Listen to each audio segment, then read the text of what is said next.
BYD and DENZA, we are honored to welcome all of you to this Light the Change Festival. This is a special celebration. We would like to take a moment to thank to the wonderful children from Charis home.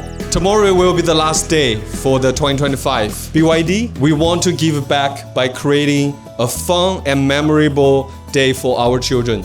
I hope that you had a wonderful journey.